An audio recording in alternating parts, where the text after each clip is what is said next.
Very good evening, welcome to the debate. ఇవాళ సుప్రీంకోర్టులో రెండు కీలకమైన పరిణామాలు చోటు చేసుకున్నాయి. వాటిలో ఒకటి వైసీపీ ఎంపీ రఘురామకృష్ణరాజు గారు జగన్మోహన్ రెడ్డి గారి కేసులో ఆయన బెయిల్పై నెట్టుకొస్తున్నారు, బెయిల్పై తిరుగుతున్నారు చాలా కాలంగా. కోర్టు కేసులకి వాయిదాలకు కూడా అటెండ్ అవ్వడం లేదు అని ఆ బెయిల్ని రద్దు చేయాలని ఆయన పిటిషన్ వేశారు. ఈ పిటిషన్కి ఉన్న హిస్టరీ ఏంటో అందరికీ తెలిసిందే. ఆయన తెలంగాణ హైకోర్టులో కానీ సిబిఐ కోర్టులో కానీ ఈ పిటిషన్ వేసినందుకే అప్పుడు ఆయన్ని పోలీసులు కిడ్నాప్ చేసి తీసుకెళ్ళి అక్కడ కొట్టడం, ఆయన కోర్టుకు వెళ్ళడం, అదంతా తెలిసిందే. మిలిటరీ హాస్పిటల్ దాకా వెళ్ళడం చాలా పెద్ద వ్యవహారం. కేవలం ఈ బెయిల్ పిటిషన్ బెయిల్ రద్దు చేయాలని కోర్టులో కేసు వేసినందుకే నన్ను తీసుకెళ్లారు, బలవంతంగా ఒప్పించాలని బెదిరించారు కూడా. నువ్వు పిటిషన్ వాపస్ తీసుకోమని చెప్పి అడిగారు. నేను నో అన్నందుకే నన్ను 3rd డిగ్రీ ప్రయోగించారు నా మీద అని ఆయన ఓపెన్గా బయటకు వచ్చి చెప్పడం. ఇంకా అప్పటి నుంచి ఢిల్లీకే పరిమితమై రీసెంట్గానే మొన్న సంక్రాంతికే ఆయన 4 సంవత్సరాల తర్వాత తన సొంత నియోజకవర్గానికి రాగలిగారు, అది కూడా కోర్టు ప్రొటెక్షన్తో. సో అలాంటిది ఆయన మళ్ళీ అదే పిటిషన్ని సుప్రీంకోర్టులో వేశారు. అక్కడ ఇవాళ విచారణ జరిగింది. విచారణ జరిగినప్పుడు జడ్జిలు చాలా కొంచెం సీరియస్గానే ఇన్వాల్వ్ అయ్యారు ఈ పిటిషన్ మీద. ఒక రకంగా మనకు అర్థమవుతుంది. ఇన్వాల్వ్ అవడమే కాకుండా చూద్దాం హైకోర్టు ఎంత స్పీడ్గా దీన్ని చేస్తారో, తెలంగాణ హైకోర్టు ఎంత స్పీడ్గా దీన్ని టేకప్ చేస్తారో అది కూడా చూద్దాం, ఒక 3 నెలలు గడువిద్దామని చెప్పి ఏప్రిల్కి వాయిదా వేశారు. అయితే ఈ వాయిదా వేసే క్రమంలో జడ్జిలు చేసిన కొన్ని కామెంట్స్ కొంచెం ఆసక్తికరంగా ఉన్ను. ఎందుకు జగన్ కేసుల విచారణ లేదా దర్యాప్తు ఎందుకు ఆలస్యం అవుతోంది, ఆయన ఎంతకాలం బెయిల్ మీద ఉంటున్నాడు అనే దిశగా సుప్రీంకోర్టు ఫోకస్ లేదా దృష్టి పడినట్టుగా మనకి ఆ కామెంట్స్ని బట్టి అర్థమవుతోంది. అంతేకాకుండా ఇక్కడ ఇంకొక కీలకమైన అంశం ఏంటంటే, జగన్మోహన్ రెడ్డి గారి తరఫున వాదించే లాయర్ ఎలాగో జగన్మోహన్ రెడ్డి గారిని సమర్థిస్తారు, అందులో సందేహం ఏముంది. కాకపోతే సిబిఐ తరపు లాయర్ కూడా జగన్మోహన్ రెడ్డి గారి తరపున లాయర్కే వత్తాసు పలకడం కోర్టులో చోటు చేసుకున్న కీలక పరిణామం. దీంతో ఏమైందంటే రఘురామరాజు గారి తరపు లాయర్ కానీ లేకపోతే జడ్జిలు కానీ కాస్త ఆసక్తికరమైన అంశాన్ని మాట్లాడుతూ ప్రస్తావన ఒకటి వచ్చింది. జగన్మోహన్ రెడ్డి అండ్ సిబిఐ కుమ్మక్కు అయిపోయారు అనే ఒక ఎస్టాబ్లిష్ అయినట్టుగా అర్థమైపోయింది సుప్రీంకోర్టులో. ఈవేళ లాయర్ ఓపెన్గానే చెప్పేశారు, వీళ్ళిద్దరు కుమ్మక్కు అయిపోయారు చూడండి, మొదటి నుంచి ఇదే తంతు కొనసాగుతోందని జడ్జిల ముందు దాన్ని చాలా పవర్ఫుల్గా ఎస్టాబ్లిష్ చేసే ప్రయత్నం జరిగింది. నిజంగా కూడా అది క్లియర్గా మనకు ఆర్గ్యుమెంట్ చూస్తే అర్థమవుతుంది. సో దీనివల్ల ఎలాంటి పరిణామాలు నెలకొనబోతున్నాయి, సిబిఐ ఎందుకు ఇంతగా అబాసు పాలవుతోంది, పదే రిపీటెడ్గా ఇక్కడ కూడా తెలంగాణ కోర్టులో కూడా బెయిల్ రద్దు అనే దాని మీద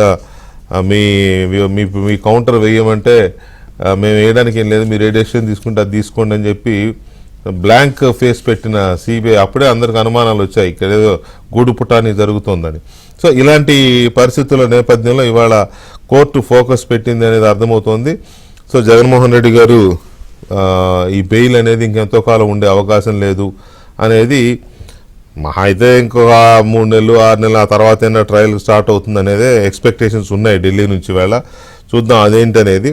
తర్వాత చంద్రబాబు నాయుడు గారికి స్కిల్ కేసులో ఇక్కడ బెయిల్ రావడం, హైకోర్టులో బెయిల్ రావడం, దీని మీద ఆంధ్రప్రదేశ్ ప్రభుత్వం సుప్రీంకోర్టులో ఛాలెంజ్ చేసిన దాని మీద కూడా ఇవాళ విచారణ జరిగింది. దాన్ని కూడా వాయిదా వేశారు ఫిబ్రవరి 12కి. ఒకవైపు మొన్ననే మనం చూసాం ఆ 17A వర్తిస్తుందా లేదా అనే దాని మీద దాన్ని కూడా వాయిదా వేసింది కోర్టు.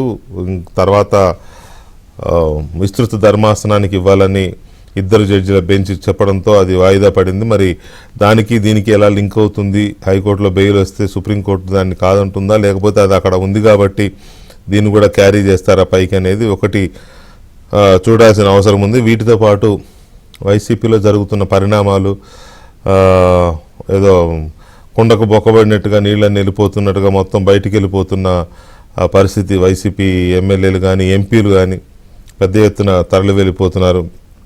దాన్ని ఆపడానికి కూడా కానకట్ట వేసే పరిస్థితి కూడా లేని సిచ్యువేషన్ ఎందుకు వచ్చింది వైసీపీకి అనేది ఒకటి. తర్వాత ఇంకా ఎలాంటి పరిణామాలు ఉన్నాయి రాజకీయంగా, ఈ బీజేపీ పొత్తులు ఇటువంటివన్నీ ఎలా ఉండబోతున్నాయి అనే కొన్ని కీలకమైన అంశాలు మనం వైసీపీ ఎంపీ రఘురామరాజు గారితో చర్చిద్దాం. రఘురామరాజు గారు నమస్కారం.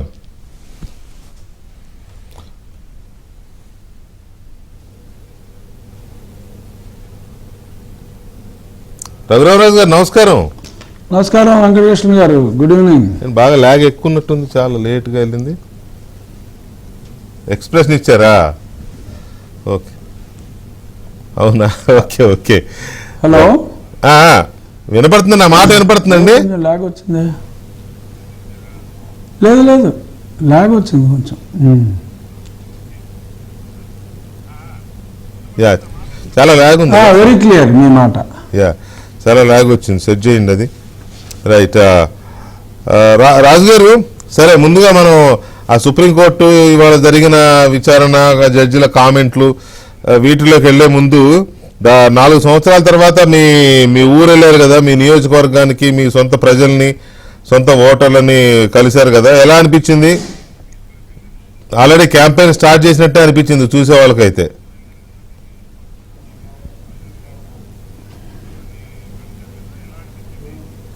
చాలా చాలా అవునవును, డెఫినెట్గా క్యాంపెయిన్ స్టార్ట్ అయినట్టే అనిపించింది. ఇది ఒక రాబోయే ఎలక్షన్స్కి ఒక టీజర్ లాగా ఉంది. డెఫినెట్గా ప్రజల్లో ఎంత వ్యతిరేకత ఈ ప్రభుత్వం మీద ఉంది అన్నది చాలా స్పష్టంగా నాకు అర్థమైంది వెంకటకృష్ణ గారు. It's very clear. ప్రజలు చాలా ఎప్పుడు పోతుందా ఈ ప్రభుత్వం అని చూస్తున్నారన్న సంగతి స్పష్టమైంది. ఇంకెన్నాళ్ళండి బాబు మాకు ఈ తంటాలు, ఈ నరకాలని, చాలా అసలు నాకు అసంతృప్తి ఉందని తెలుసు, కానీ ఈ రేంజ్లో ఉందన్న సంగతి ప్రత్యక్షంగా ప్రాక్టికల్గా ఫీల్డ్లోకి వెళ్ళిన తర్వాత నాకు అర్థమైంది. అంటే సహజంగా మీరు పార్టీలో రెబల్ ఎంపీ కాబట్టి, మీరు ప్రభుత్వంలో అధికార పార్టీలో రెబల్ ఎంపీగా ఉన్నారు కాబట్టి మీ దగ్గరకు వచ్చేవాళ్ళు సహజంగానే ప్రభుత్వాన్ని వ్యతిరేకించే వాళ్ళు, జగన్మోహన్ రెడ్డి గారిని తిట్టిపోసేవాళ్ళు మీ దగ్గరకు వస్తారు. కాబట్టి మీకు అదే ఫీడ్బ్యాక్ వస్తుంది. కానీ మిగతా ప్రపంచం ఏమనుకుంటుందో ఎట్లా తెలుస్తుంది?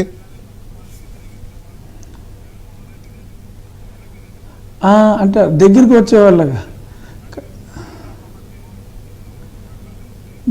వచ్చేవాళ్ళే కాదండి. నేను ఆల్మోస్ట్ నాకు సుమారు 10:30 గంటలు పట్టిందండి. నేను రాజమండ్రి ఎయిర్పోర్ట్లో 11:15కి ఎయిర్పోర్ట్లో బయటకు వస్తే 9:40-45 మధ్య నా ఇంట్లోకి వెళ్ళా.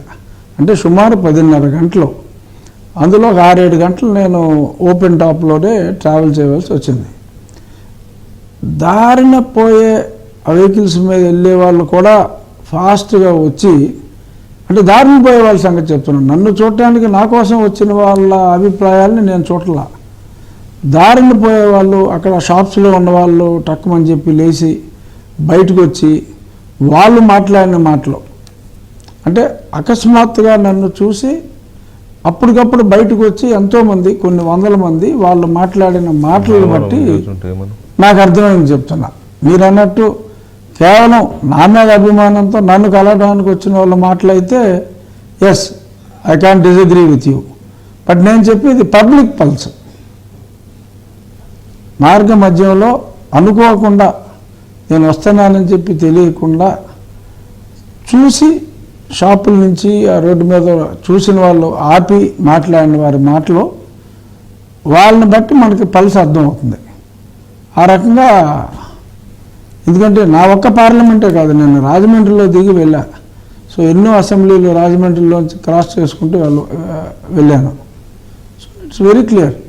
ఆ తర్వాత నేను ఇంటికి వెళ్ళిన తర్వాత భీమవరం కోడి పందాలకే రానివ్వండి, చాలామంది, కొద్దిమంది నన్ను కలవటానికి వచ్చిన వాళ్ళ అభిప్రాయాలు పక్కన పెడితే, భీమవరం వచ్చి నేను అక్కడ ఉన్నానని చెప్పి తెలుసుకొని వచ్చిన వాళ్ళ అభిప్రాయాలు కడప నుంచి కానీ అనంతపూర్ నుంచి రకరకాల ప్రాంతాల నుంచి మా ఏరియాకు వచ్చారు ఆ కోడి పందాలు చూడటానికి. కొందరు నన్ను చూడటానికి కూడా వచ్చిన వాళ్ళు ఉన్నారు. ఓవరాల్గా అన్ని రకాల ప్రజల్లో, అంటే మనకి ఇవన్నీ కూడా ఇప్పుడు ఏ కేటగిరీ అయినా తీసుకోండి వెంకటకృష్ణ గారు, ఉద్యోగులు, డెఫినెట్గా అసంతృప్తిగా ఉన్నారు. ఎందుకంటే వాళ్ళకి 31,000 కోట్ల బకాయిలు ఉంది. వాళ్ళు ఆనందంగా ఉంటారా? ఉండరు కదా. ఒక జాబ్ క్యాలెండర్ లేదు. నిరుద్యోగులు వాళ్ళు తీవ్రమైన ఆవేశంలో ఉన్నారు. కాంట్రాక్ట్ ఉద్యోగులు వాళ్ళు కోపంగానే ఉన్నారు. అంగన్వాడీలు వాళ్ళు కోపంగానే ఉన్నారు.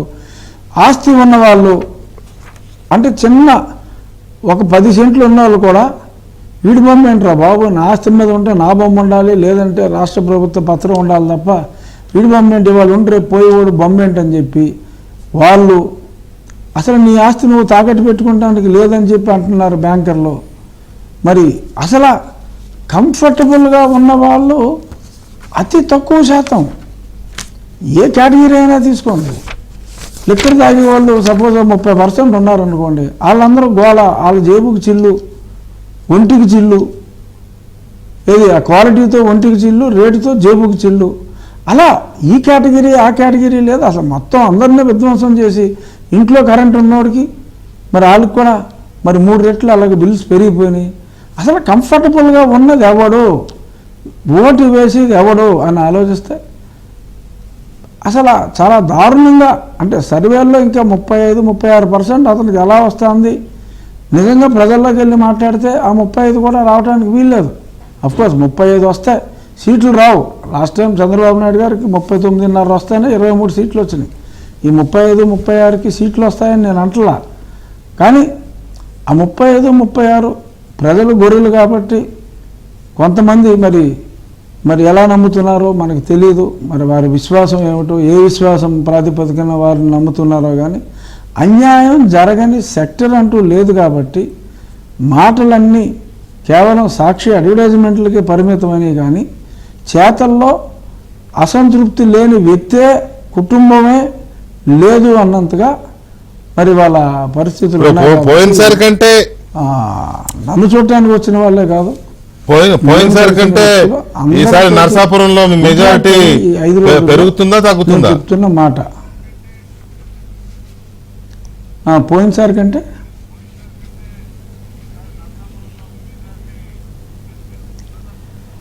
అంటే వెంకటకృష్ణ గారు ఇక్కడ సింపుల్ క్యాల్కులేషన్ చెప్తా. నరసాపురంలో లాస్ట్ టైం నాకు ట్రయాంగులర్ ఫైట్లో తెలుగుదేశం కన్నా 32,909 అనగా 33,000 అనుకోండి, 33,000 ఓట్లు మెజారిటీ వచ్చింది. అప్పుడే జనసేన తెలుగుదేశం ఓట్లు కలిపితే నాకన్నా 2,20,000 చిల్లర ఓట్లు ఎక్కువ ఉన్నాయి. సో అప్పటి జగన్మోహన్ రెడ్డి ఎంత స్ట్రాంగ్గా ఉన్నాడో అలాగే ఉన్నాడు అనుకుంటే, తెలుగుదేశం జనసేనకి ఓట్లు ఏమీ పెరగలేదు అనుకుంటే కూడా 2,20,000 ఓట్ల డిఫరెన్స్ ఉంది. సో కాబట్టి ఆ 2,20,000 ఓట్ల డిఫరెన్స్ని నేను మెయింటైన్ చేసుకోగలిగితే చాలు. But I will try to improve it further allot. But 220 అనేది గడిచిన లెక్క. రైట్. ఆ లెక్క షర్మిల గారి అబ్బాయి ఎంగేజ్మెంట్ లో అన్నా చెల్లెళ్ళ ఎడమొహం పెడమొహం ఎపిసోడ్తో పాటు సుప్రీంకోర్టులో జగన్మోహన్ రెడ్డికి సంబంధించిన బెయిల్ రద్దు చేయాలని మీరు వేసిన ఈ పిటిషన్ మీద ఇవాళ జరిగిన విచారణ, ఆ సందర్భంగా జరిపిన వాదోపవాదాలు, ఆ వాదోపవాదాలను డీకోడ్ చేస్తే మనకి ఏమర్థమవుతుంది? మెయిన్ టాపిక్లోకి వెళ్లే ముందు నిన్న షర్మిల గారి అబ్బాయి ఎంగేజ్మెంట్ అయింది కదా, మీరు అబ్జర్వ్ చేసే ఉంటారు. జగన్మోహన్ రెడ్డి గారు రావడము, అక్కడ జరిగిన ఇది కొంచెం ఎడమొహం పెడమొహం ఇదంతా, దాని మీద మీ అబ్జర్వేషన్ ఏంటి? ఏమనిపించింది? అంటే డెఫినెట్గా హ్యూజ్ గ్యాప్ ఉన్నమాట నిజం, అందులో ఎటువంటి సందేహం లేదు. మరి గతంలో మరి బ్రదర్ అనిల్ అండ్ షర్మిల తనకు కలవడానికి వెళ్ళినప్పుడు కూడా వారు కలిసి కూర్చున్న సమయం కేవలం 6 నిమిషాలు. I have the first hand information. So నిన్న అంటే తప్పదు కాబట్టి రావాల్సి వచ్చినట్టుగా ఉంది. మరి ఆవిడ చూపులు కూడా, చెల్లి చూపులు కూడా ఎందుకు వచ్చాడు అన్నట్టు, మరి అతను బాగోదు కాబట్టి వచ్చినట్టు అనిపించింది చూసిన వాళ్ళకి. అంటే ఇద్దరిలోనూ ఆ ఇబ్బంది కనపడింది. దురదృష్టం. ఏదన్నా రాజకీయాలు పార్టీలు ఎలా ఉన్నా మరి ఆప్యాయతగా ఉండవలసిన తరుణం అది. బట్ ఆ డిస్కంఫర్ట్ ఇద్దరిలోనూ కనపడింది. రైట్. ఇక మనం సుప్రీంకోర్టు విషయానికి వస్తే, మీరు ఏ పిటిషన్ కోసమైతే థర్డ్ డిగ్రీకి గురయ్యారో, ఏ పిటిషన్ కోసమైతే చావు అంచుల దాకా వెళ్ళి వెనక్కి వచ్చారో అదే పిటిషన్ మళ్ళీ సుప్రీంకోర్టులో వేశారు. ఇవాళ దాని మీద జరిగిన ఆర్గ్యుమెంట్స్ జరిగినాయి కదా, ఆర్గ్యుమెంట్స్ మీద ఎట్ ఎ గ్లాన్స్ ఏమనిపించింది? అంటే డెఫినెట్గా అంటే వాళ్ళు యోధానుయోధుల్ని అంటే ముకుల్ రోహతగి ఈ former attorney general, Ranjit Kumar former solicitor general, అలాగే రాజ్యసభ సభ్యుడు ఎస్ నిరంజన్ రెడ్డి గారు, వీళ్ళు ముగ్గురు జగన్మోహన్ రెడ్డికి వ్యక్తిగతంగా ఉన్నారు. అలాగే వీళ్ళు ముగ్గురు ఫిజికల్గా కోర్టుకు వచ్చారు. వర్చువల్గా ఆయన తుషార్ మెహతా గారు సాలిసిటర్ జనరల్ ఆఫ్ ఇండియా నార్మల్గా సిబిఐని రిప్రజెంట్ చేయడానికి వాళ్ళ ఏఎస్జీ కానీ లేదంటే సిబిఐ కౌన్సిల్స్ ఉంటారు. నార్మల్గా ఏఎస్జీ రావచ్చు పెద్ద కేసుల్లో, బట్ సాలిసిటర్ జనరల్ రేర్గా అపీర్ అవుతారు. మరి ఆయన కూడా మరి ఒక 5 నిమిషాల ముందే కేసు మొదలవడానికి స్క్రీన్ మీదకి ఆయన కూడా వచ్చారు. మరి వారు కూడా వీళ్ళ వాదన్నే మరి కాస్త అటు ఇటుగా కొంచెం గట్టిగానే సమర్థించారు. బెయిల్ రద్దు చేయమని వీళ్ళు అడిగితే అది నెంబర్ 2 జడ్జి గారు దాన్ని పట్టించుకోలేదు, అన్నీ కలిపి వింటా అన్నారు. ఇది కాక వాళ్ళ డిలే గురించి మరి ఇంత డిలే అయింది అంటే ఆయన ముందు కోర్టు మార్చడానికి ఇట్ మే ఫర్దర్ డిలే కాబట్టి కోర్టు మార్చడానికి okay I don't agree, but ఇంత ఆలస్యం ఎస్పెషల్లీ ఇది వీళ్ళు డిశ్చార్జ్ పిటిషన్ 10 సంవత్సరాల పాటు డిశ్చార్జ్ పిటిషన్స్ నడవటం అంటే అది చాలా ఆశ్చర్యంగా ఉంది. డిశ్చార్జ్ పిటిషన్ వింటారు, ఓకే, అలౌ చేస్తే అలౌ చేస్తారు, డిజలౌ చేస్తే డిజలౌ చేస్తారు తప్ప డిశ్చార్జ్ పిటిషన్స్కి 10 సంవత్సరాలంటే వాట్ ఈజ్ హ్యాపెనింగ్ అని చెప్పి ఆయన చాలా గట్టిగా ప్రశ్నించడం జరిగింది. దానికి వీళ్ళు ఏంటంటే క్యామోఫ్లాజ్ ఎలా చేశారంటే రీసెంట్గా సుప్రీంకోర్టు కూడా త్వరగా క్లియర్ చేయాలి అని చెప్పిన తర్వాత హైకోర్ట్స్ అన్నీ కూడా ఆ కన్సర్న్ కోర్ట్స్కి తొందరగా చేయమని చెప్పి చెప్పడం జరిగింది. సో హైకోర్టు చెప్పిన దాన్ని గౌరవిస్తూ మనం ఒక మూడు నెలల గడువు ఇవ్వండి, ఈ 3 నెలల్లో ఆ కోర్ట్స్ కరెక్ట్గా ఫాస్ట్గా యాక్షన్ తీసుకోకపోతే అప్పుడు ఏం చేయాలన్నది మీరు ఆలోచించవచ్చు. సో ఈ 3 నెలల్లో హైకోర్టుని ఆల్మోస్ట్ యాజ్ గుడ్ యాజ్ హైకోర్టుని గౌరవిస్తూ వాళ్ళకి సమయం ఇద్దామని చెప్పి వీళ్ళు ముందుగానే ప్లాన్ చేసినట్టుగా ఉన్నారు.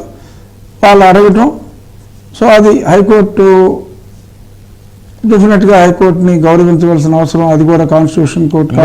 3 నెలల తర్వాత విచారణకు వచ్చేసి ఆ టైంకి రాష్ట్రంలో పరిస్థితులు మారిపోయే అవకాశం ఉంది కదా, ఎన్నికలు అయిపోతే అధికారాలు డెఫినెట్గా అప్పటికి అధికారం మారుతుంది, అందులో అనుమానం లేదు. ఇక్కడ మెయిన్ స్టాండ్ తీసుకున్నది ఏంటంటే ఈయన ఇంకోటి అన్నారు వెంకటకృష్ణ గారు, మరి ఇలాగా రాష్ట్రంలో ముఖ్యమైన పదవిలో ఉన్న వాళ్ళందరూ మరి అటెండ్ అవ్వను అని చెప్పి మాట్లాడితే that will give a wrong president కదా అని కూడా సంజీవ్ ఖన్నా గారు స్పష్టంగా పేర్కొనడం జరిగింది. ఈయన ఎందుకంటే ముఖ్యమంత్రి కాబట్టి అని. సో ఎలాగో ఏప్రిల్ ఎండ్ నాటిగా ఆయన ముఖ్యమంత్రి అంటే ఎలక్షన్ రిజల్ట్స్ కాస్త లేట్ అవ్వచ్చు, కానీ ఆయన ఎలాగో ముఖ్యమంత్రిగా ఉండే అవకాశం ఏషియన్ మాత్రం కూడా లేదు కాబట్టి సో సబ్సిక్వెంట్గా అప్పటికి కరెక్ట్గా ముగ్గున పండు అవుతుంది అన్నమాట ఈ కేసు. సో ఈ 3 నెలల్లో కూడా మరి ఎటువంటి ప్రోగ్రెస్ ఉంటుందన్న నమ్మకం నాకైతే లేదు. సిబిఐ ఈ రేంజ్లో కోఆపరేట్ చేసుకుంటామంటే పెద్ద కేసు ముందుకెళ్ళే అవకాశం అయితే డెఫినెట్గా లేదు. అప్పుడు మరి అక్కడ ఈ కోర్టులో అంటే క్లియర్గా వాళ్ళు చెప్పింది ఇండైరెక్ట్గా ఒక చురక లాంటిది వేయటం జరిగింది. ఈ 3 నెలల్లో చూద్దాము అని చెప్పి చెప్పడం జరిగింది. ఇంకొకటి నేను మా లాయర్ వెంకటేష్ గారితో ఇక్కడ అసలు లాస్ట్ టైం 2 నెలలు టైం ఇచ్చిన తర్వాత ఈ కోర్టులో ప్రొసీడింగ్స్ ఏం జరుగుతున్నాయో కూడా ఇవాళ మనం మెన్షన్ చేద్దామంటే ఆ జగన్మోహన్ రెడ్డి గారి కేసు డీటెయిల్స్ మటుకు ఓపెన్ కావట్లా. ఇంకా అన్ని డీటెయిల్స్ వస్తున్నాయి నెట్లో, కానీ ఆ జగన్మోహన్ రెడ్డి గారి కేసు డీటెయిల్స్ మళ్ళీ ఎన్ని వాయిదాలు అయినాయి, ఏం జరిగింది అంటే మనకు డీటెయిల్స్ దొరకట్లా. సో ఈ 2 నెలల్లో అబ్జర్వ్ చేసి అవసరమైతే కోర్టులోనే ఒక మెమో వేసి ఆ డీటెయిల్స్ కనుక్కుని కూడా మళ్ళీ నెక్స్ట్ ఏప్రిల్ నాటికి అక్కడ ఫైల్ చేయడం జరుగుతుంది. ఏదేమైనా ఈయన తీసుకున్న స్టాండ్ అటెండ్ అవ్వకుండా ఎగ్గొడతానికి తీసుకున్న స్టాండ్ ఈ ముఖ్యమంత్రి అనే ఒక పదవిని అడ్డంగా పెట్టుకున్నారు కాబట్టి దాన్ని దురదృష్టవశాత్తు చట్టం ముందు అందరూ ఒకటే అయినప్పటికీ కూడా ముఖ్యమంత్రి వేరే అన్నట్టుగా మరి గతంలో తెలంగాణ హైకోర్టు చీఫ్ జస్టిస్ గారు తీర్పిచ్చున్నారు కాబట్టి మరి ఆ తీర్పుతో వారు ఇంటర్ఫియర్ అవ్వకుండా బట్ ఎంతకాలం అన్నది మటుకు చాలా గట్టిగా చెప్పారు. సో కాబట్టి తెలంగాణ సిబిఐ కోర్టు డెఫినెట్గా దీన్ని ఒక సూచనలాగా కాకుండా ఒక చురుగ్గా భావించి మరి కాస్త స్పీడప్ చేస్తే అట్లీస్ట్ ఆ డిశ్చార్జ్ పిటిషన్స్ని మరి కేసు వేగవంతమయ్యే అవకాశం ఉంది. లేదు అంటే ఎలాగో ఆ తర్వాత ఎలాగో ఆయన అవుతారు. మీరు అన్నట్టు హైకోర్టులో జగన్మోహన్ రెడ్డి గారికి సంబంధించిన కేసు ప్రొసీడింగ్సే మీకు దొరకడం లేదు, నెట్లో మిగతా అందరూ ఉన్నాయి కానీ ఇది మాత్రమే లేదు అని అంటే హైకోర్టులో కాదు, సిబిఐ కోర్టులో అవి మాత్రమే దొరకడం లేదు అంటే వాట్ డస్ ఇట్ మీన్? ఏమనుకోవాలి దాన్ని? అదే మరి అర్థం కాల. ఏమన్నా టెక్నికల్ ప్రాబ్లమా అంటే మరి కొన్ని అంటే పూర్తిగా మన కోర్టులో ఫైల్ చేసి తెలుసుకోకుండా మరి ఒకవేళ టెక్నికల్ ప్రాబ్లము ఈ పర్టికులర్ డీటెయిల్స్కే మరి ఎలా వచ్చింది, మరి దానికి ఏమన్నా టెక్నాలజీ ఉందా తెలీదు. అంటే పూర్తిగా వివరాలు తెలియకుండా గట్టిగా కామెంట్ చేయలేం కాబట్టి ఈ 2-3 రోజుల్లో అంటే శని ఆదివారాలు కదా, తర్వాత సోమ మంగళవారాల్లో మా వెంకటేష్ గారు కనుక్కుని దాని మీద కూడా ఏదన్నా మరి ఇప్పుడు ఏమన్నా సరి చేస్తారేమో చూడాలి. బట్ అసలు ఇన్ఫర్మేషన్ అడిగితే కూడా అది సిబిఐ కోర్టు జగన్మోహన్ రెడ్డి గారి పర్సనల్ కోర్టు అర్థం కాని పరిస్థితి. ఏ ఇన్ఫర్మేషన్ అడిగినా కూడా మామూలుగా అడిగితే ఇమ్మీడియట్గా వచ్చే ఇన్ఫర్మేషన్ అఫీషియల్గా ఫైల్ చేస్తే జగన్మోహన్ రెడ్డి గారి ఇన్ఫర్మేషన్ అయితే మటుకు ఈ కేసు ఫైల్ చేయడానికి నాకు కావాల్సిన డీటెయిల్స్ కలెక్ట్ చేసుకుంటానికి it took almost more than 2 months. Information కోసం మళ్ళీ కోర్టులో కూడా ఒక మెమో ఇవ్వాల్సి వచ్చింది. మీరు ఇంకా ఇవ్వకపోతే మెమో వేసిన ఇవ్వట్లేదని చెప్పి మళ్ళీ అక్కడ చెప్పాల్సి వస్తుంది అనే పరిస్థితికి వచ్చిన తర్వాత I could collect the copies. So చాలా కష్టం అవుతుంది ఈ హైదరాబాద్ సిబిఐ కోర్టులో జగన్మోహన్ రెడ్డి గారికి సంబంధించిన ఏ ఇన్ఫర్మేషన్ తీసుకోవడానికైనా చాలా ఎక్కువగా కష్టపడవలసిన పరిస్థితి.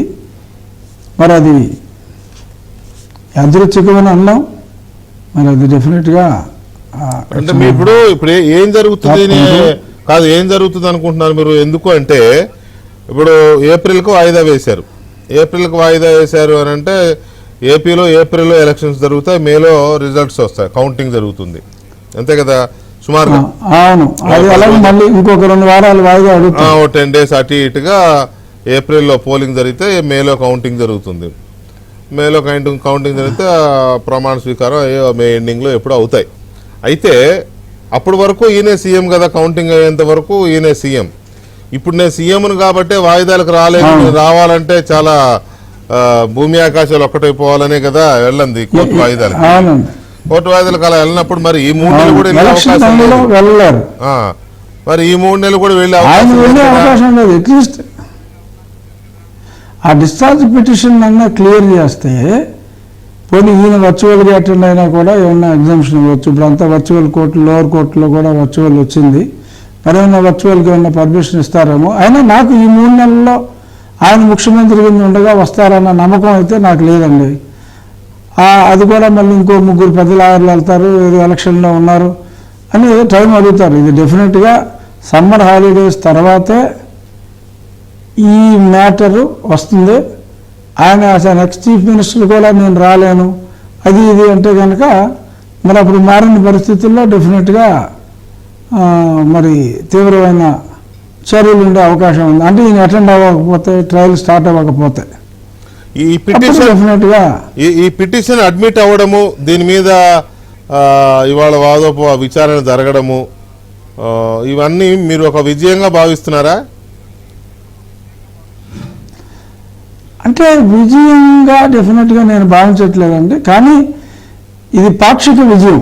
అట్లీస్ట్ వాళ్ళు ఈ పిటిషన్ని, బెయిల్ రద్దు పిటిషన్ని కొట్టేయమని అడగటం లేదు, అది ఇది డిలే పిటిషను ఇది కలిపి విని ఈ 3 నెలల్లో ప్రోగ్రెస్ చూసి నిర్ణయం తీసుకోవాలి అని చెప్పటం అనేది అది పాక్షిక విజయం అని మనం అనలేం. కానీ ఇది తప్పకుండా ఇది పాక్షిక విజయం అనే చెప్పుకోవాలి, పాక్షికంగా. ఎందుకంటే మనం పోరాడేది ఒక జైంట్తో. మరి ఇప్పుడు పర్సనల్గా జగన్మోహన్ రెడ్డి గారు మరి ఆయన నిజంగా వాళ్ళకి రెగ్యులర్ ఫీజులు ఇస్తే 1 కోటి రూపాయలు అయి ఉండేది ఇవాళ. మరి ఆయన ఇస్తారా లేదంటే కేసులు రాష్ట్ర ప్రభుత్వం తరపున ఇస్తున్నారు కాబట్టి కన్సెషన్ వస్తుందా అది మనకు తెలియదు. కానీ అంతమందిని ఆయన 3 అక్కడ ప్రవేశపెట్టాడు అంటే భయపడ్డాడు డెఫినెట్గా. సో భయపెట్టడంలో డెఫినెట్గా విజయం సాధించాం.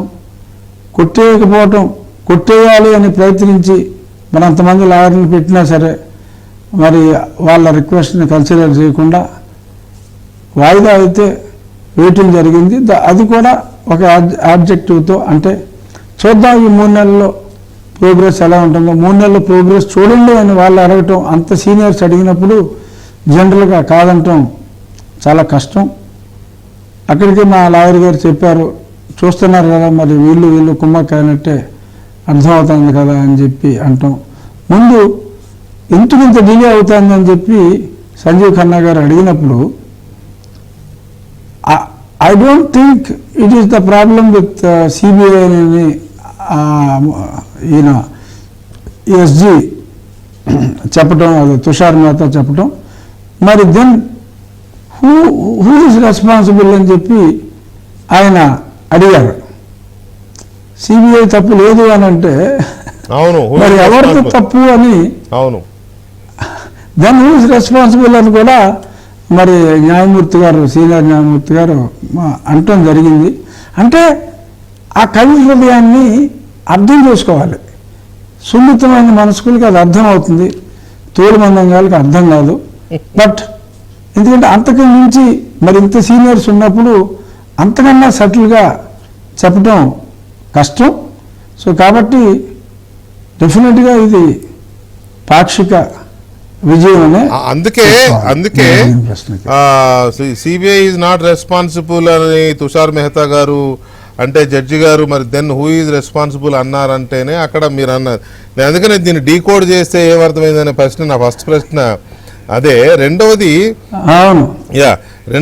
దీంట్లో నేను ఇవాళ నాకు ఇచ్చిన ప్రోమోలో కూడా జగన్మోహన్ రెడ్డి గారి కేసుల విచారణలో జరుగుతున్న ఆలస్యం పైన సుప్రీం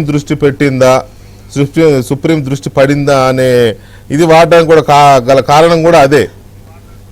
సో అవునండి, చాలా స్పష్టంగా కొంత ఏంటని చెప్పి అన్నారు ఆయన. డెఫినెట్గా ఆయన ఆశ్చర్యపోయారు, ఏంటిది 10 సంవత్సరాల డిశ్చార్జ్ పిటిషన్లకి ఇన్ని సంవత్సరాల అని ఆయన చాలా గట్టిగానే అడిగారు.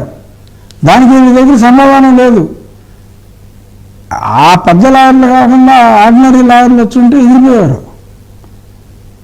Just because of the weight of Mukul Rohatgi and Ranjit Kumar ఆగింది కేసు. మా కోడి పందాల్లో బాగా మేపు మీద ఉన్న పందెం అయితే చిన్న కత్తిపోట్లు తగిలినా అది నిలబడుతుంది కోడి. అలాగా ఈ పెద్ద పందెం కోడిని పెట్టేటప్పటికి కొంచెం వాళ్ళకి డెఫినెట్గా రెస్పెక్ట్ ఉంటుంది సుప్రీంకోర్టులో. కేవలం కేసు బలంతో కాదు, న్యాయవాదుల బలంతో ఇవాళ వాయిదా వేయించుకోగలిగారని చెప్పుకోవచ్చు. అయితే ఇక్కడ సిబిఐ అండ్ జగన్మోహన్ రెడ్డి కుమ్మక్కయ్యారని ఒక రకంగా మీ తరఫు ఎస్టాబ్లిష్ చేశారు. క్లియర్గా ఆరోపించడం కాదు, లేకపోతే ఆర్గ్యూ చేయడం కాదు, ఎస్టాబ్లిష్ చేశారు. దానికి తగ్గట్టే ఆయన తుషార్ మెహతా గారు తుషార్ మెహతా గారు అవును, తుషార్ మెహతా గారు ఆ మాట అన్నారు. చెప్పింది కరెక్టే అని అనడం కూడా దానికి కొంత యాడ్ ఆన్ అయినట్టుగా కనబడుతుంది కదా. దీని మీద ఏంటి మూడ్ ఆఫ్ ది కోర్ట్ ఏంటి దీని మీద? అంటే ఆయన అప్పుడు మీరు ఆ వీడియో చూస్తే ఓ నవ్వు నవ్వాడు ఆయన. అంటే నాకు అర్థమైంది ఏంటంటే నాకు అర్థమైందిలే అని చెప్పి ఆయన నవ్వినట్టుగా నాకు అనిపించింది. బట్ సీనియర్స్ కాబట్టి ఇది ఫార్మర్ సొలిసిటర్ అటార్నీ జనరల్ అంటే it's not an ordinary post, it's constitution post కాబట్టి వాళ్ళ మీద గౌరవంతో ఈయన చెప్పాల్సింది చెప్పి వదిలేశారు. కాబట్టి ఇప్పుడు కనీసం ఏదో కాస్త ప్రోగ్రెస్ ఉన్నట్టుగా ఏదన్నా చూపించే ప్రయత్నం అయితే జరుగుతుందేమో అని నా భావన. సో న్యాయవాది గారు ఎలిగేషన్ అనేది ప్రాక్టికల్గా అక్కడ సిచ్యువేషన్ చూసి చెప్పడం జరిగింది కరెక్ట్ సందర్భంలో. ఇందాక మనం ఇక్కడ కూడా చూసాం కదా, మీ ఇష్టం అండి మీరు ఏ నిర్ణయం తీసుకుంటే ఆ నిర్ణయం ఓకే అని చెప్పి అంటాము. మరి అది కాక ఈయన అసలు కోర్టుకు రావక్కర్లేదు అని అంటే లోవర్ కోర్టులో వ్యతిరేకించిన సిబిఐ హైకోర్టుకు వచ్చేటప్పటికి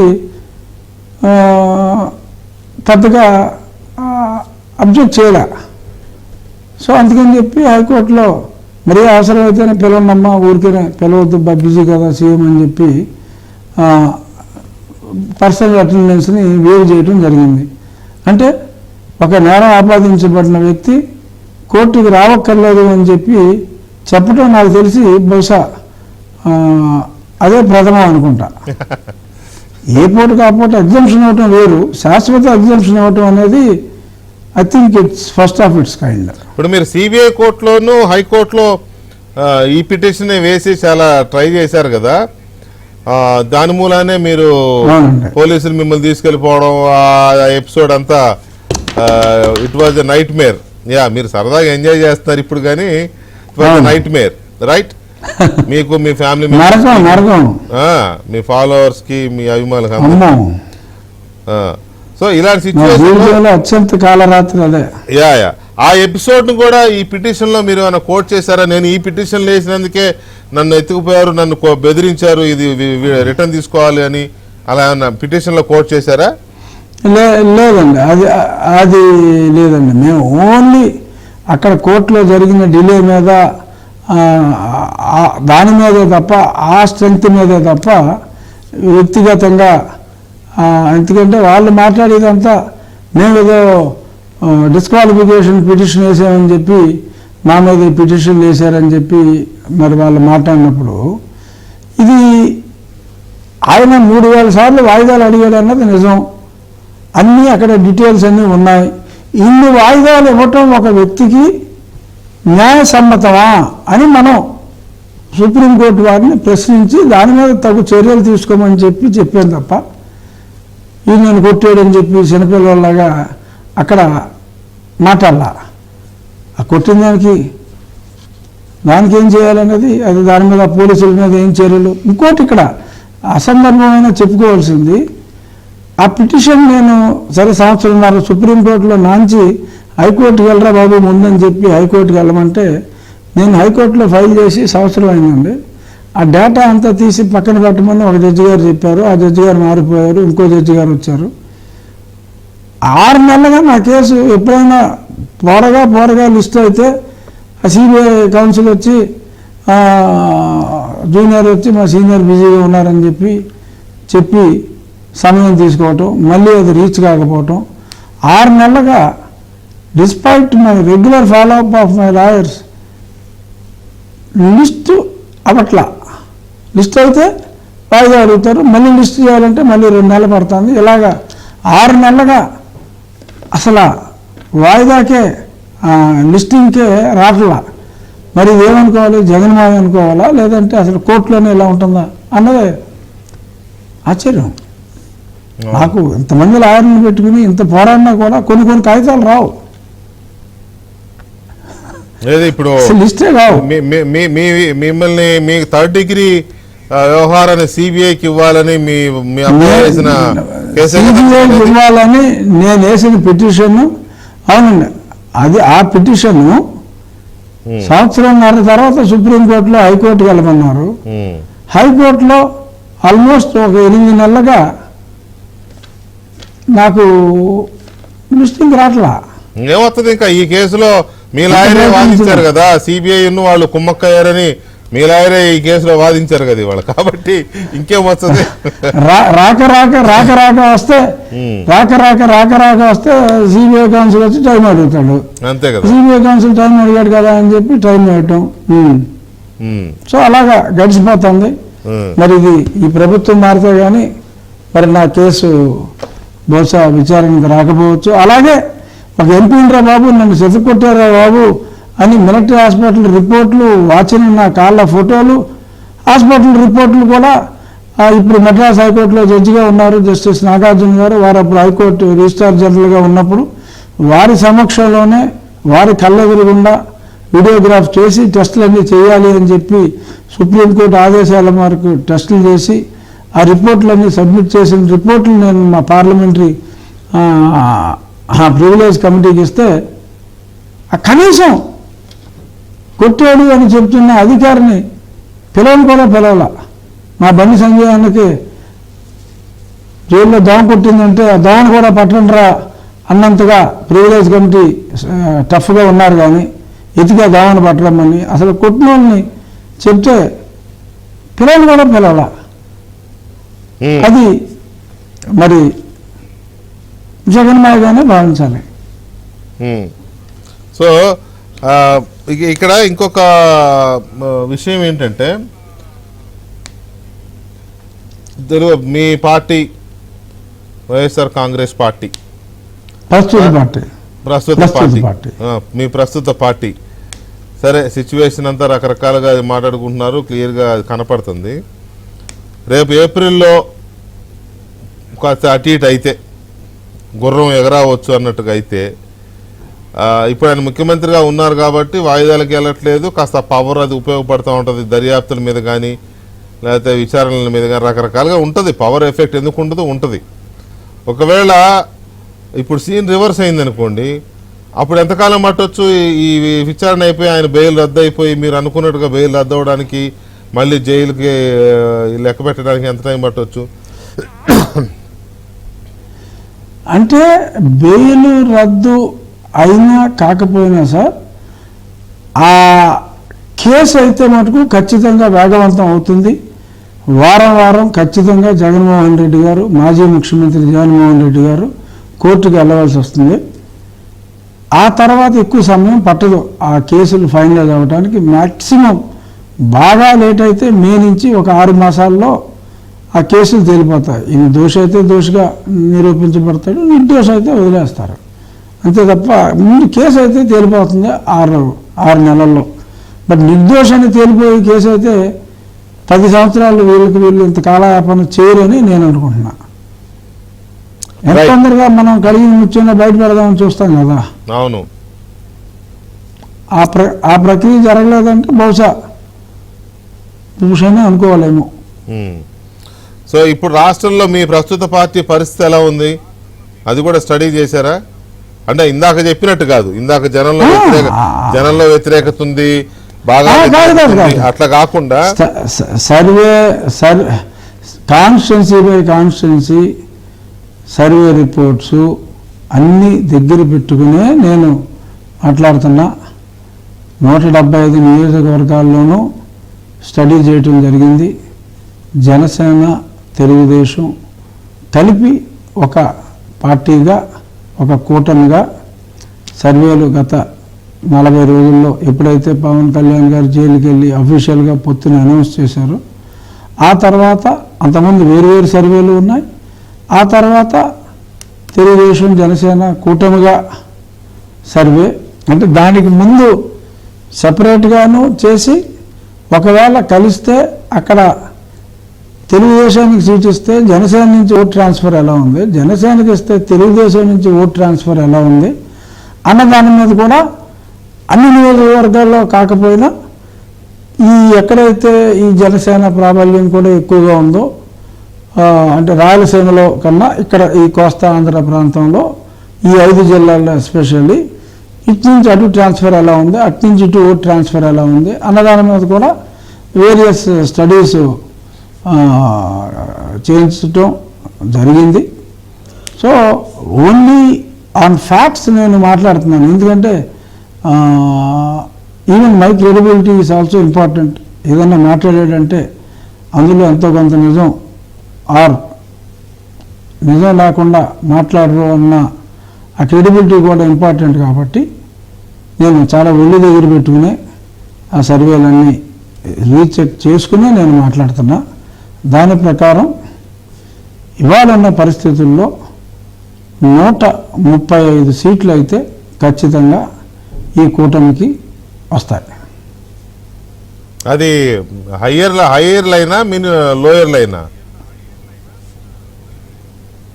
అంటే ఈ టఫ్ సీట్లలో ఇటు ఎడ్జ్ ఉన్నది ఇటు, అటు ఎడ్జ్ ఉన్నది అటు తీసుకుని యాక్చువల్గా అయితే ఇవాళ ఖచ్చితంగా వైసీపీ గెలిచే సీట్లు అరౌండ్ 20-22 ఉన్నాయండి ఖచ్చితంగా గెలిచే సీట్లు. టీడీపీ ఖచ్చితంగా గెలిచే సీట్లు ఒక I think maybe around 116 to 120 ఖచ్చితంగా గెలిచే సీట్లు ఉన్నాయి. ఆ మిగిలిన సీట్లని కొంచెం ఎటు ఎడ్జ్ ఉంటే అలా తీసుకుంటే మనకి ఒక 20 మ్యాక్సిమం 40 స్థానాలకి వైఎస్ఆర్ కాంగ్రెస్ వెళ్ళే అవకాశం ఉంది. అందుకని నేను 135 అని చెప్తున్నా. బట్ ఆ టఫ్గా ఉన్న సీట్లలో అంటే రేపు షర్మిల ప్రభావం కనీసం ఒక 5-6% అన్నా ఉంటే, అంటే కొంతమంది కాంగ్రెస్ నాయకులు నేను ఎప్పుడూ ఆ మధ్యన ఒక 5-6% షర్మిల ప్రభావం వలన ఒక పర్టికులర్ సెక్టర్ నుంచి ఓట్ షేర్ ట్రాన్స్ఫర్ అవుతుందంటే, మరి కొంతమంది నాకు ఫోన్ చేసి ఏంటండి మీరు అలాగే 5-6% అని మాట్లాడటం చాలా అవమానకరంగా ఉంది, కనీసం మేము ఒక 15% అన్నా మేము తెచ్చుకోగలమని అన్నారు. అది నేను ఎవరన్నారో పెద్ద నాయకుడే నాకు ఫోన్ చేసి చెప్పింది, ఆయన పేరు నేను రివీల్ చేయలేను. కానీ అయినప్పటికీ ఒక 5% తీసుకుంటే ఆ 20 ఖచ్చితమైన సీట్లలో కూడా ఒక 3-4 తగ్గే అవకాశం ఉంది. ఖచ్చితంగా ఉన్న 20లో ఆ పైన ఎలాగో పోతాయి. వాళ్ళు నిజంగా 5-6% నేను ఊహించినట్టు 5-6 తెచ్చుకోగలిగిన ఆ కాంగ్రెస్ నాయకుడు పెద్ద నాయకుడు ఊహించినట్టు జరిగితే చాలా షార్టరింగ్గా ఉంటుంది. అది నేను అసలు కన్సిడరేషన్లోకి తీసుకోవట్లా. ఖచ్చితంగా బ్రదర్ అనిల్ గట్టిగా తిరిగితే, ఎందుకంటే ముస్లిం ఓట్స్ కూడా కాంగ్రెస్ పార్టీకి యాజ్ ఎ పార్టీ పోలరైజ్ అయినాయి. Christian votes because of Sharmila and Anil కొంత మారితే that result would be terrible blow. ఇంకా తర్వాత కోమా అండ్ పెరాలసిస్లోకి ఇంకా మళ్ళీ మాట్లాడటానికి కూడా ఏముండదు, ఇంకా అటు ఇటు వంకలు పెడతానికి కూడా ఇంకేం ఉండదు. It will be a big shock. అయితే కోమాలో ఇప్పుడున్న సిచ్యువేషన్ చూస్తూ ఉంటే, ఎందుకండి ఎమ్మెల్యేలు మామూలుగా రావడానికి క్యూ కడతారు, పోవడానికి క్యూ కట్టారు. ఎమ్మెల్యేలు కాదు, ఇప్పుడు ఎంపీలు ఆల్రెడీ ఒక ఆయన కర్నూలు ఎంపీ గారు రిజైన్ మొన్న ఎప్పుడో చేశాడు. ఇవాళ ఇంకొక ఎంపీ బందర్ ఎంపీ బాలశౌరి గారు ఆయన పవన్ కళ్యాణ్ కలిసి రిజైన్ చేస్తానని చెప్పడం మీడియాకి చెప్పడం ఇదైపోయింది. అంటే ఇంకో 4-5 ఎంపీలు కనపడుతున్నారు. ఏంటి ఎందుకు ఇలాగా? ఇది యాక్చువల్గా అయితే మీరన్న ఇప్పుడు 2 ఎంపీల్లో ఒక ఎంపీ నాకు తెలిసి 4 నెలల క్రితమే ఆయన మాట్లాడుకుని వెళ్ళిపోవడానికి రంగం ఎప్పుడో సిద్ధం చేసుకున్నాడు. సో దానికి ఏంటంటే ఇప్పుడు ఏదో ఆ వంక ఈ వంక పెట్టి ఎక్స్క్యూజ్లు వెతుక్కున్నారు. అంటే 4 నెలల క్రితం ఎందుకంటే అప్పుడే అర్థమైపోయింది అతనికి, పోతాందిరా బాబు అని, ఓడిపోతున్నామని చెప్పి అర్థమైపోయి ఎప్పుడైతే ఈ పొత్తు అవుతుంది అన్న అంచనాకు వచ్చారో అప్పుడే ఇందాక మీరు చెప్పిన 2 పేర్లలో ఒక పేరు, స్పెసిఫిక్గా పేరు చెప్పడం బాగోదు కాబట్టి మీడియాలో, ఆ 2 పేర్లలో ఒక పేరు ముందే సెట్ చేసుకుని మరి ఆయన వెళ్ళిపోవడం జరిగింది. వాళ్ళు ఇప్పుడు నన్ను అలాగ అవమానించారు, ఇలాగ అవమానించారు అంటే కొంచెం ఎబ్బెట్టుగా ఉంటుంది. 30 రోజుల క్రితం ముద్దెట్టేసుకున్న వాళ్ళు ఇప్పుడు విడిపోయి మరి అలాగ మాట్లాడతాం అంటే పార్టీ ఎంత దిగజారిపోయింది అనడానికి ఒక ఎగ్జాంపుల్గా మనం చూసుకోవచ్చు. మీరు యూట్యూబ్ బ్రూటస్ అని చెప్పి వినుంటారు కదా. అవును. అది పాపం మా జగన్మోహన్ రెడ్డి గారికి అది ఒకటి పెద్ద షాకు. ఇనీషియల్గా నేను చెప్పే మంచిని అతి చెడుగా వర్ణించిన ఒక మహానుభావుడు ఆ బ్రూటస్ అన్నమాట. ఇప్పుడు ఎన్నిదన్నుగా ఉండి కేకులు తెలిపించుకుని అన్నీ చేసి నిన్నగాక మొన్న కూడా కేకులు తెలిపించేసి మరి ఇప్పుడు సడన్గా ఆడు తిట్టాడే ఆడికి కొట్టాడే అని చెప్పి అమ్మకు కంప్లైంట్ చేసినట్టు మరి వెళ్ళిపోవటం కొంచెం అంటే నేను ఇప్పుడు 4 ఏళ్ళ క్రితం విభేదించాను వెంకటకృష్ణ గారు. 4.5 ఏళ్ళ క్రితం ఆల్మోస్ట్ నేను విభేదించింది. అది ఫస్ట్ స్టార్ట్ అయింది ఎక్కడంటే మీ ఇంటర్వ్యూలోనే. అవును. మీ AP 24/7 ఇంటర్వ్యూలో ఆయన్ని మన పెద్ద స్పీకర్ కోడెల శివప్రసాదరావు గారిని నేను గట్టిగా సమర్థించా. అలా మాట్లాడుతున్న తప్పు వ్యక్తిని అని చెప్పి అక్కడ స్టార్ట్ అయింది. అది ఇప్పుడు నేను ఎంపీ అయిన 2 నెలలకే, అది ఎంపీ అయిన 2 నెలలకే అలా మాట్లాడతాం కుదరదంటే రే నేను మాట్లాడింది కరెక్టు, మీరెవరు నాకు చెప్పడానికి అన్న దగ్గర స్లోగా మొదలైంది. సో నేను నా అన్న మాటగా నేను నిలబడి ఉన్నా, అంతేగాని ఇప్పుడు ఆఖరి నిమిషంలో నేను కారణం అని లేదు 3rd డిగ్రీకి నేను వేసిన బెయిల్ పిటిషనే కారణం. ఎందుకంటే నన్ను కొట్టేటప్పుడు అతిపెద్ద బూత్ వాడి జగన్మోహన్ రెడ్డి గారు బెయిల్ క్యాన్సిల్ చేయాలరా నా కే అని చెప్పి చెత్తకొట్టారు నా కేలు.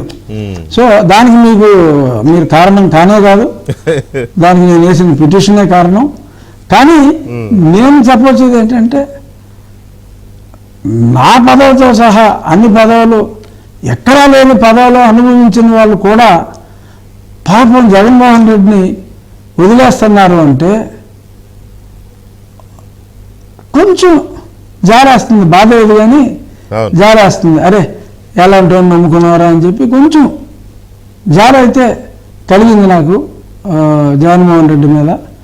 మరి ఆ పరిస్థితిలో జగన్మోహన్ రెడ్డి మరి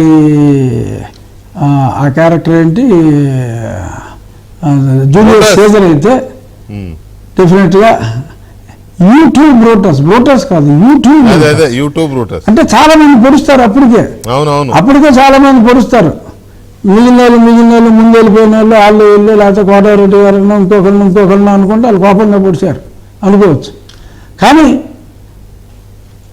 ఆ పొడిచిన తర్వాత సేద తెరచడానికి ఒకటి దగ్గరికి వెళ్తే పొడుస్తాడు, బ్రోటస్ అనమాట. సో ఆ బ్రోటస్ ఎవరో నేను మీకు చెప్పను, మీకు అర్థమైతే అది వేరే విషయం. మీకెందుకు అర్థం కాదు తెలివైన వాళ్ళు. సో ఆ బ్రోటస్ దెబ్బకే జగన్మోహన్ రెడ్డి గారు డెఫినెట్గా అందరూ వెళ్ళిపోయిన బాధ వేరు, కానీ ఆ బ్రోటస్ దెబ్బ స్ట్రాంగ్. రైట్. ఎనీవే ఫైనల్గా ఒక మాట చెప్పండి.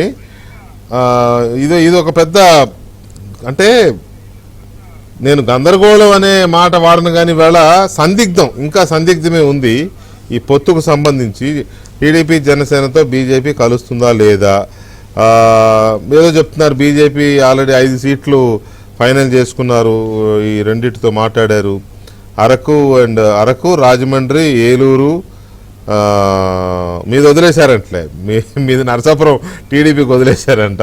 అరకు, రాజమండ్రి, ఏలూరు అండ్ రాజంపేట, తిరుపతి, ఒంగోలులో ఏదో ఒకటి అంటున్నారు, ఇంకా క్లారిటీ లేదు. మొత్తం మీద పొత్తు ఉంది అని కొంతమంది, లేదు బీజేపీ వాళ్ళే ఓపెన్గా కొంతమంది అయితే మాటలు చెప్తున్నారండి. ఏమని పొత్తులేదు ఏం లేదు మా వాళ్ళకి ఇంట్రెస్ట్ లేదని చెప్పి బీజేపీ నాయకులు మాట్లాడుతున్నారు రీసెంట్గా ఈ వారం 10 ఈ 4-5 రోజుల్లో వినపడుతోంది. ఏంటి దాని మీద ఒక ఇదే చెప్తారా మీకున్న అబ్జర్వేషన్? అంటే నా ఉద్దేశం వెంకటకృష్ణ గారు, గతంలో కూడా మనం చూచాగా ఈ సబ్జెక్ట్ ఒకసారి మాట్లాడాము. అంటే పవన్ కళ్యాణ్ గారు ఎన్డీఏలో భాగస్వామిగా ఉన్నారు కనుక ప్రస్తుతానికైతే పొత్తు ఉందనే అనుకోవాలి. అన్లెస్ రేపు పవన్ కళ్యాణ్ గారు నేను ఎన్డీఏ నుంచి బయటకు వస్తున్నాను అంటే పొత్తు లేదని అర్థం. ఎన్డీఏలో ఉండి పవన్ కళ్యాణ్ గారు ఇక్కడ ఇదైతే కాంక్రీట్ అయిపోయింది, వీళ్ళిద్దరి పొత్తు కాంక్రీటైజ్ అయిపోయింది. సో కాబట్టి అక్కడి నుంచి డిసోసియేట్ అయ్యేదాకా బీజేపీ అసోసియేట్ అయిందనే మనం భావించాలి. నాకైతే డెఫినెట్గా భారతీయ జనతా పార్టీ కూటమిలో ఉంటుందనే నా భావన. సరే మరి వాళ్ళు నర్సాపూర్ బదులు ఏలూరు కోరుకుంటే నాకు ఏ పార్టీ అయినా, నాకు తెలుగుదేశం అయినా జనసేన అయినా భారతీయ జనతా పార్టీ అయినా ఎంతో కొంత ఏ పార్టీ మీద కోపం ఉన్నప్పటికీ ఈ ఓట్ ట్రాన్స్ఫర్ అనేది గతంలో చెప్పాను కదా, పార్టీ టు పార్టీ క్యాడర్లో ఒక 80% అయితే ట్రాన్స్ఫర్ అవుతుంది, పై 20% కొంచెం జాగ్రత్తగా చూసుకోవాల్సిన అవసరం ఉంది. బట్ నా గురించి మనం మాట్లాడుకుంటున్నాం కాబట్టి నా వరకు అయితే ఈ ఓట్ ట్రాన్స్ఫర్ అనేది 100% ఖచ్చితంగా ఉంటుంది. అంటే నేనేమడుగుతున్నానంటే వైసీపీ మీద ఎప్పుడైతే బావుట ఎగరేశారో 4.5 సంవత్సరాల క్రితం, అప్పటి నుంచే మీరు అన్ని పార్టీల వాళ్ళతో, నేషనల్ పార్టీస్తో, రీజనల్ పార్టీస్తో, ఇతర రాష్ట్రాల పార్టీ వాళ్ళతో కూడా మీరు సంబంధాలు మెయింటైన్ చేసుకుంటూ వస్తున్నారు కదా. నేను అనేది బీజేపీతో మీకు దగ్గర సంబంధాలు ఉన్నాయి, బీజేపీతో దగ్గర సంబంధాలు, ఫ్రెండ్షిప్ ఉంది కాబట్టి ఇన్సైడ్ స్టోరీ ఏమి వినబడుతోంది పొత్తు గురించి, అది నేను అడుగుతున్నది.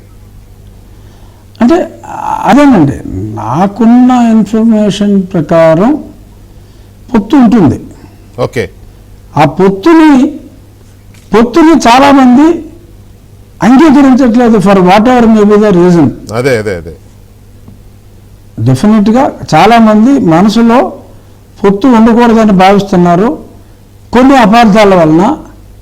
ఒకవేళ పొత్తు అంటూ ఉంటే ఆ అపార్థాలని అర్థమయ్యేలాగా చెప్పగలము అన్న నమ్మకం అయితే మరి నాకు ఉంది. That might be over confidence, I can't say.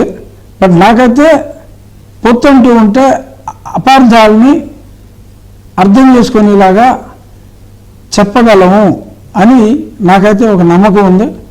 But మీరు అన్నట్టు ఈ 5-6 రోజులుగా మరి కొత్త టాక్ వినపడుతుందని అన్నారు కాబట్టి నేను మళ్ళీ ఢిల్లీ వెళ్ళేదాకా అయితే ఖచ్చితంగా చెప్పలేను. బట్ నేను 1.5 yearగా నేను ఎందుకు చెప్తున్నాను భారతీయ జనతా పార్టీ జనసేన ఇది కలిసి ఉంటాయనంటే, నేను ఆ పార్టీ నాయకులతో నాకున్న సాన్నిహిత సంబంధాలను బట్టి వాళ్ళు డైరెక్ట్గా చెప్పకపోయినా ఒకరి మీద ఒకరికున్న అభిప్రాయాలు ఆ మాటల్లో అర్థమవుతాయి కాబట్టి తరచూ అందరినీ కలిసినందువల్ల ఒకళ్ళ మీద ఒకళ్ళకున్న రెస్పెక్ట్ని గ్రహించి డెఫినెట్గా మీరు కలిసి ఉంటారు అని నేను కలిసి ఉంటారు అనే నమ్మకంతో సంవత్సరం నుంచి ముగ్గురు కలిసే ఉంటారు అని చెప్పుకుంటూ వెళ్తున్నా, ఎవరికి ఊహ కూడా లేనప్పుడు. అనుకున్నట్టుగానే జనసేన చంద్రబాబు నాయుడు గారు, కళ్యాణ్ గారు, చంద్రబాబు నాయుడు గారు చక్కగా కలిసిపోయారు, చక్కగా తిరుగుతున్నారు. కామన్ క్యాంపెయిన్ కూడా స్టార్ట్ కలిపినట్టున్నాడు. సో